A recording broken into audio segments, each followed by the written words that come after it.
é a sexta semana integrada de Ciência e Tecnologia de Gurupi. Nosso trabalho tem como título Produção e Análise de Crescimento Inicial de Mudas de Miracródurum urundeúva em diferentes composições de substratos. Nosso trabalho foi composto por Euclides Fonseca, Bruno Aguiar, Igor Gomes, Flávia Bezerra, Priscila Bezerra e eu, Mirla Raira. A espécie tem como nome científico Miracródurum urundeúva, mas ela é popularmente conhecida como aroeira. Pertence à família Anarcadiaceae. Tem como característica um porte de 6 a 14 metros. É uma espécie pioneira e já foi uma espécie ameaçada de extinção. A sua madeira ela é considerada de alta resistência mecânica. É uma madeira pesada e imputrescível. A madeira é utilizada para a produção de estacas, lenha, postes, mourões, entre outros. Sua casca é utilizada na área medicinal e também para a produção de tinta para tecido. A casca também é utilizada no curtume por possuir um alto teor de tanino. Já as suas folhas são utilizadas para forragem para gado. Tem ocorrência nos biomas do Cerrado, da Caatinga e Mata Atlântica. É uma espécie utilizada na recuperação de áreas degradadas. Também é uma espécie exigente no ponto de vista nutricional. Com relação ao substrato, é comum para a produção de aroeira materiais orgânicos, bagaço de cana-de-açúcar, lodo de esgoto, fibra de coco, mas é escasso os trabalhos com substratos formulados com plântulas do grupo das macrófitas aquáticas. As macrófitas aquáticas elas são uma alternativa sustentável, possuem um potencial para o tratamento de solos, água e ar. O objetivo do nosso trabalho foi avaliar o crescimento inicial de Miracródurum urundeúva em diferentes composições de macrófitas aquáticas como substrato alternativo. O experimento foi conduzido no viveiro florestal, pertencente à Universidade Federal do Tocantins, no campus de Gurupi, localizada a uma elevação de 290 metros, sob as coordenadas de 11 graus, 44 minutos e 44 segundos de latitude sul e 49 graus, 2 minutos e 59 segundos de latitude oeste. Segundo Köppen, o clima da região é definido como AW, do tipo tropical úmido, com um inverno seco e um verão chuvoso. As macrófitas aquáticas do gênero Najas foram coletadas na represa da Universidade Federal do Tocantins, com o auxílio de uma peneira.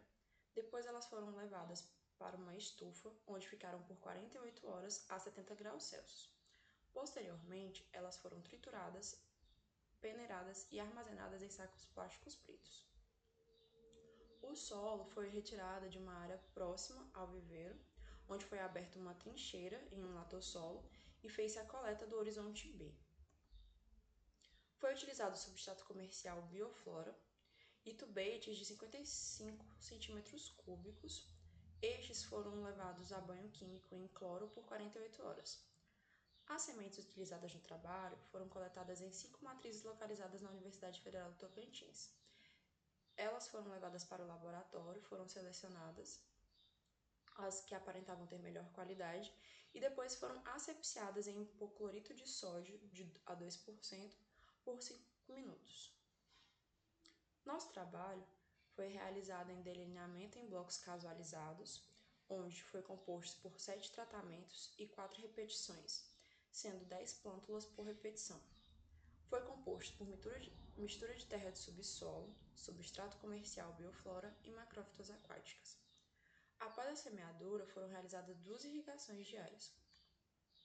Nosso tratamento foi composto por um tratamento 1, onde era 100% de substrato comercial, o tratamento 2, 100% de terra de subsolo, o tratamento 3, 100% de macrófitas aquáticas, o tratamento 4, 50% de substrato comercial, mais 50% de macrófitas aquáticas, e o tratamento 5, 50% de terra de subsolo, mais 50% de macrófitas aquáticas. Os parâmetros avaliados foram a porcentagem de germinação, com uma fórmula descrita em Brasil 2009, o índice de velocidade de germinação, segundo Maguire. Já a altura e o diâmetro do coleto, eles foram determinados aos 30, 60 e 90 dias após a emergência, onde a altura foi medida ao nível do substrato até a ponta da sua última folha, com o auxílio de uma régua graduada em centímetros. Já o diâmetro do coleto foi medido ao nível do substrato, com o auxílio de um paquímetro digital, graduado em milímetros. Aos 90 dias, o experimento foi desmontado e foram separadas uma plântula por repetição, ou seja, uma plântula por repetição por tratamento, totalizando 4 plântulas por tratamento. Essas plântulas elas foram usadas para fazer o cálculo de área foliar específica e índice de área foliar, além da extração e quantificação de clorofilas e carotenoides.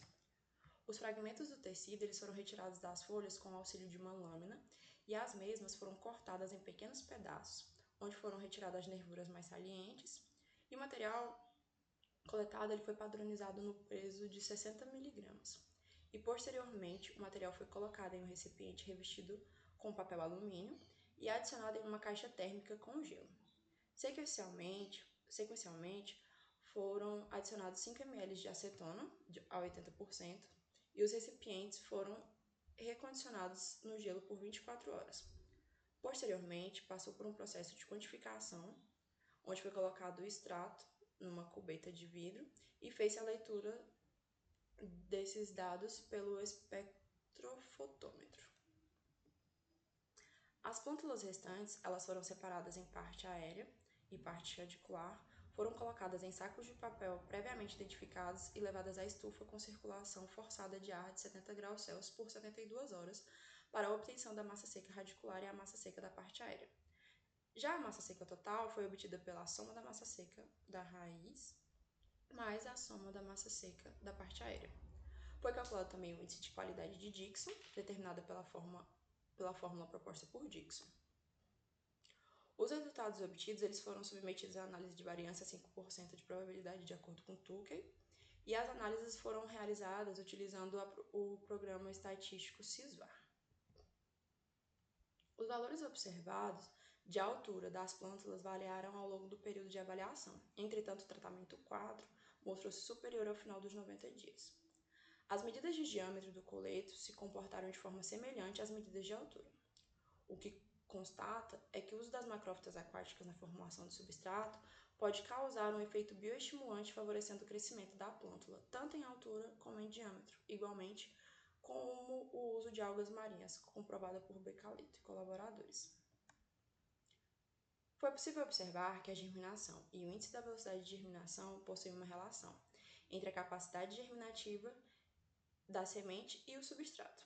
O tratamento 4 e o tratamento 1 apresentaram as melhores porcentagens de germinação, o índice de velocidade de germinação, entre 54,97% e 60% a germinação, e 3,35% e 3,43% o índice de velocidade de germinação.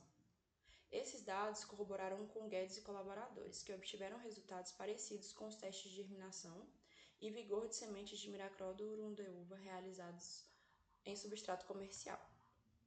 Na seguinte tabela, é possível observar que houve um valor significativo ao nível de 5% de probabilidade. Os resultados da massa seca da parte aérea e a massa seca total, eles comportaram de forma semelhante. Assim, pode-se observar que o tratamento 5 ele foi nitidamente superior aos demais tratamentos. Esses resultados eles já eram esperados pelo fato desses parâmetros estarem ligados diretamente aos parâmetros de altura e diâmetro do coleto. O tratamento que apresentou melhores resultados com relação à massa seca da raiz e o índice de qualidade de Dickson foi o tratamento 4.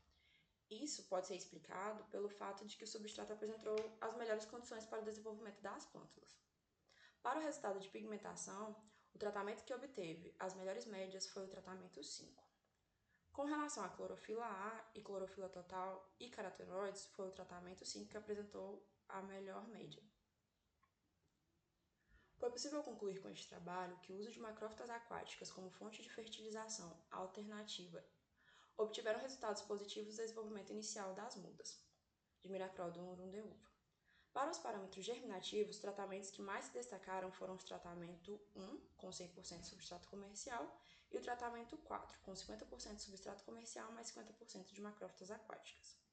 Já para os tratamentos de teor de clorofila A, clorofila B, clorofila total e carotenoides, e os relacionados ao desenvolvimento inicial, que são a altura, o diâmetro do coleto, a massa seca da parte aérea, a massa seca da raiz, massa seca total e o índice de qualidade de Dixon, o tratamento mais indicado é o tratamento 4, composto por 50% de substrato comercial mais 50% de macrófitas aquáticas, uma vez que este proporcionou os melhores resultados.